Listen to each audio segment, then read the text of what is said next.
আসসালামু আলাইকুম। আপনারা অনেকেই ট্রেনের টিকিট কাটছেন, কিন্তু আপনার গন্তব্য স্থলে যেতে পারতেছেন না। তার কারণ হচ্ছে কারফু। তো এই কারফুর কারণে অনেকে টিকিট কাটার পরেও ট্রেন অফের কারণে সেই জায়গায় যাইতে পারেন না বা সেই জায়গা থেকে ফিরতে পারেন নাই। তো তাদের এই টাকাটা কি হবে? আসলে ট্রেন তো অফ ছিল, তাদের তো কোনো দোষ নাই যে তারা টিকিট কাটছে যায় নাই, এমনটা না। ট্রেনটাই অফ ছিল বা ট্রেন চলে নাই, তো তাহলে কি সরকারের কাছ থেকে আপনারা এই টাকাটা ফেরত পাবেন না? অবশ্যই পাবেন। তো টাকাটা কিভাবে ফেরত পাবেন বিস্তারিত আলোচনা করব আজকের এই ভিডিওতে। তো দেখতে পাচ্ছেন আমার এখানে একটা টিকিট রয়েছে, যেটা ডেট ছিল হচ্ছে, এখানে দেখেন সুন্দরবন এক্সপ্রেসের একটা টিকিট কাটা ছিল, যেটা রাজবাড়ী থেকে ঢাকা পর্যন্ত। এখানে আমি 3টা টিকিট কনফার্ম করেছিলাম বা 3টা সিট নিয়েছিলাম, যার মূল্য ছিল 1080 টাকা। আমাকে পেড করতে হয়েছিল 1080 টাকা। তো এই 1080 টাকাকে আমি শুধু শুধু আমার মার যাবে। আমি তো 26 তারিখে আমার ডেট ছিল, দেখতে পাচ্ছেন এখানে 26 তারিখে আমার যাওয়ার ডেট ছিল, কিন্তু 26 তারিখে ট্রেনটা যায় নাই, তার কারণে আমি ঢাকাতে যেতে পারি নাই। তো এখন এই টাকাটা আমি কিভাবে ফেরত নেব? তো এই টাকাটা অবশ্যই ফেরত নেওয়া যাবে। কিভাবে সেটা আমি আপনাদেরকে দেখে দিচ্ছি। আমরা আপনাদেরকে একটি ভিডিও দেখাচ্ছি, সেটাখানে রেলমন্ত্রী জনাব জিল্লুল হাকিম সেই বিষয়টা ক্লিয়ার করছে যে কিভাবে আপনি টাকাটা কি আপনার হাতে পাবেন। তো বিস্তারিত এই ভিডিওটা দেখলেই আপনি বুঝতে পারবেন।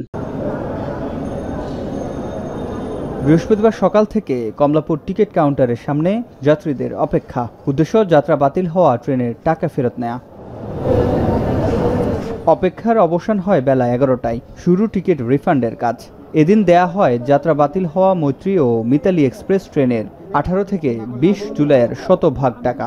আজকে আমরা টাকা রিটার্ন নিছি, আমাদের পুরো টাকাই রিটার্ন দিছে, কোনো টাকা কাটেনি। আমার যাত্রা ছিল কলকাতায় মৈত্রী এক্সপ্রেস, আমার পুরো টাকা ফেরত দিচ্ছে। আমার 20 তারিখে যাত্রা ছিল। তবে 20 তারিখের পর বাতিল হওয়া যাত্রীদের রিফান্ড দেওয়া হয়নি। তাতে অনেকেই অভিযোগ ও ক্ষোভ জানান, যারা জরুরি কাজ কিংবা চিকিৎসা সেবায় ভারত যাওয়ার উদ্দেশ্যে টিকিট কেটেছিলেন। এখন আমার তো এই মুহূর্তে না গেলে তাইলে তো আমি মনে করেন যে ডক্টর দেখাইতে পারবো না, আর আমার বিশাল মেয়াদ আছে। বলছে যে অরিজিনাল পাসপোর্ট লাগবে। আমরা চলে যদি বেশি ইন্ডিয়া চলে যাই, আবার তো 5 তারিখে ব্যাক করতে হবে, 6 তারিখে বুঝা 5 তারিখে ব্যাক করতে হবে, তাহলে আমাদের এই টাকা কি মারি যাবে? রেলওয়ে কর্তৃপক্ষ জানান, পর্যায়ক্রমে আন্তর্দেশীয় সব ট্রেনের টিকিট রিফান্ড করা হবে। তবে অভ্যন্তরীণ ট্রেনের টিকিটের টাকা পেতে অপেক্ষা করতে হবে অনলাইন সেবা পুরোপুরি চালু হওয়া পর্যন্ত। চলতি মাসের 18, 19, 20 তারিখের টিকিট আমরা ফেরত নিচ্ছি এবং পূর্ণ টাকা ফেরত দিচ্ছি। অন্যান্য যে ট্রেনের আমাদের ডোমেস্টিক, সো অনলাইন যখন অ্যাভেলেবল হবে, সবার হাতে যখন নেট পৌঁছে যাবে, তখন স্ব জায়গায় আমরা ওই ধরনের অ্যাক্সেস দিয়ে দিব। স্ব জায়গা থেকে তারা টিকিট রিফান্ড করতে পারবে। কাউন্টারে, অনলাইনটা অনলাইনে। পূর্ব ঘোষিত ট্রেন চালুর খবরে এদিন কেউ কেউ কমলাপুর এসে ফিরে যান। আমি ওই ট্রেনের টিকিটের জন্য আসছিলাম, তো কাউন্টার সবগুলোই প্রায় বন্ধ, টিকিট দিচ্ছে না।